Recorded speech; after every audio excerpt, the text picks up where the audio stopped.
Hello students, I am Pooja Pandey. Today we are going to learn about chapter number 19 statistics. Okay, so students, what is the meaning of statistics?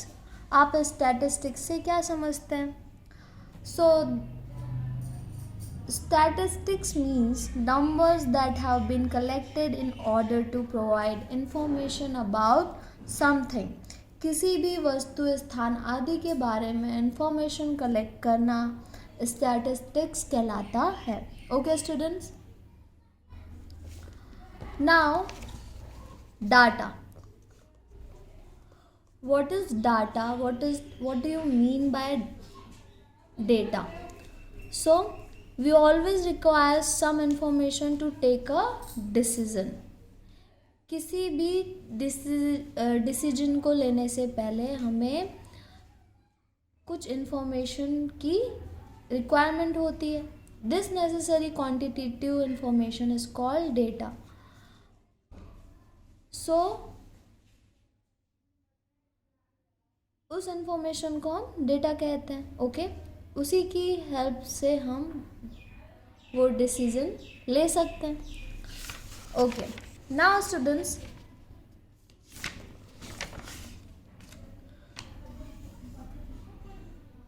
let us find out the order of popularity of some games.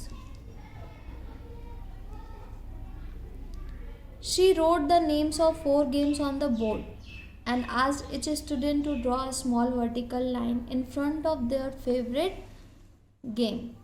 The following table was generated. So students, look at this table. Name of the game.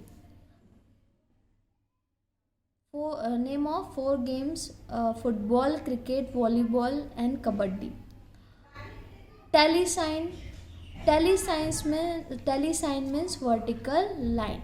Telesign को vertical line के through represent करते हैं. vertical line से ही उसे represent करते हैं. Okay, सो यहाँ पर number of students 3 हैं, इसलिए telesign में भी 3 lines. The procedure of representing each data by a vertical line is called marking a tally. So students, vertical line को किसी भी डेटा को रिप्रेजेंट करने के लिए वर्टिकल लाइन का यूज़ किया जाता है, जिसे टेलीसाइन कहते हैं.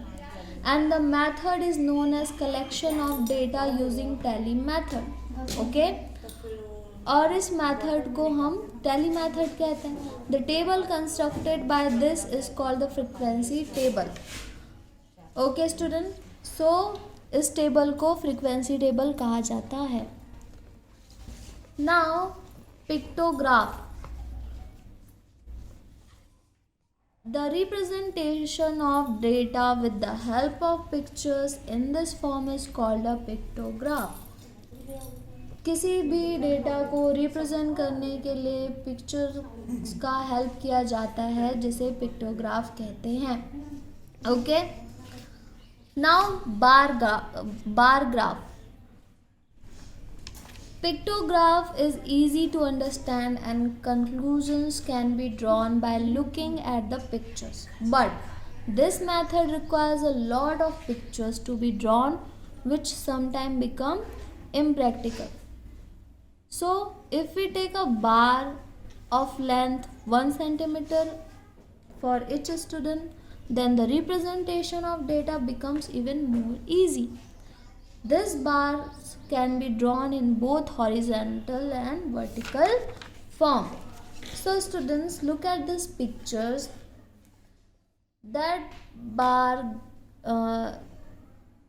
look at this picture. That is the horizontal bar graph and that is the vertical bar graph. Okay, now this data is represented by vertical bars. This is called vertical bar graph. Bars can also be drawn horizontally. So this graph is horizontal bar graph. Okay, if the bars are drawn horizontally, then the graph obtained is called a horizontal bar graph. Now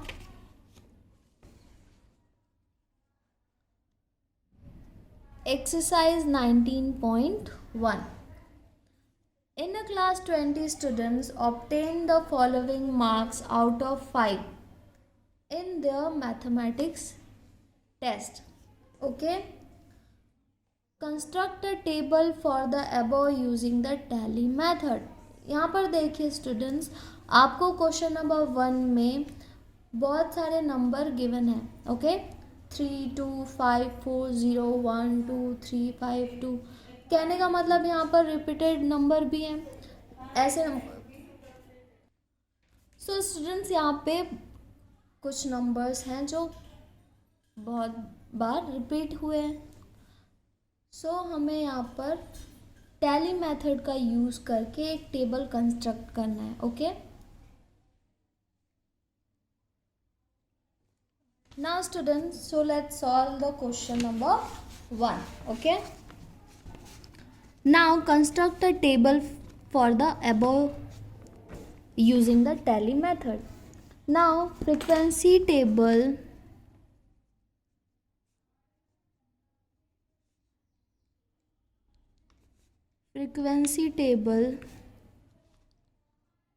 by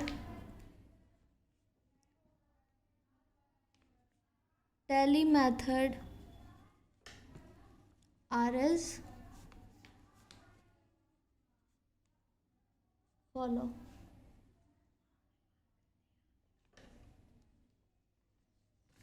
Now construct a table.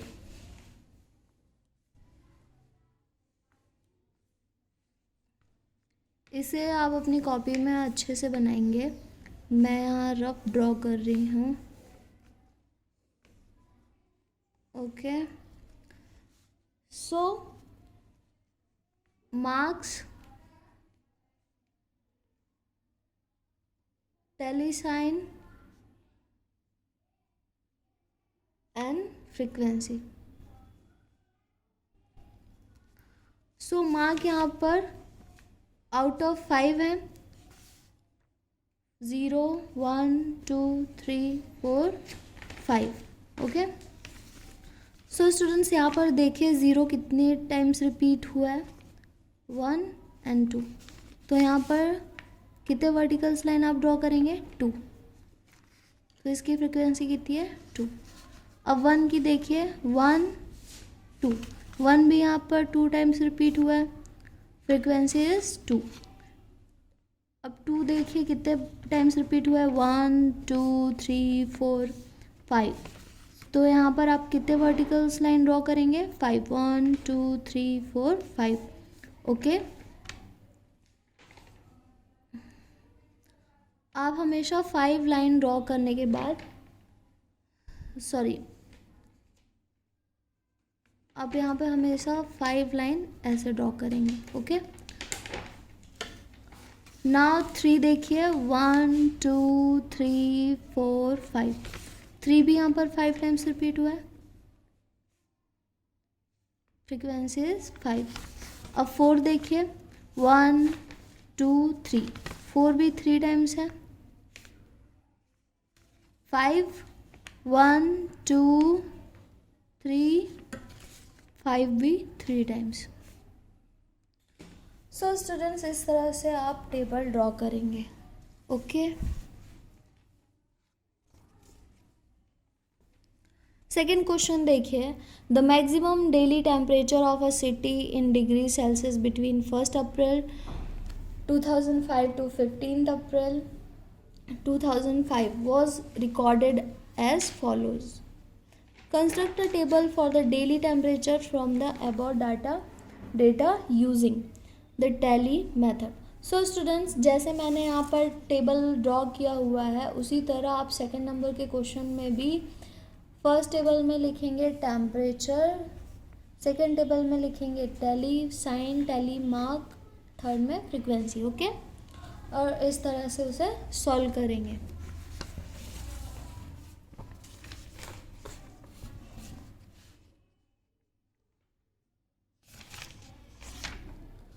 Okay students,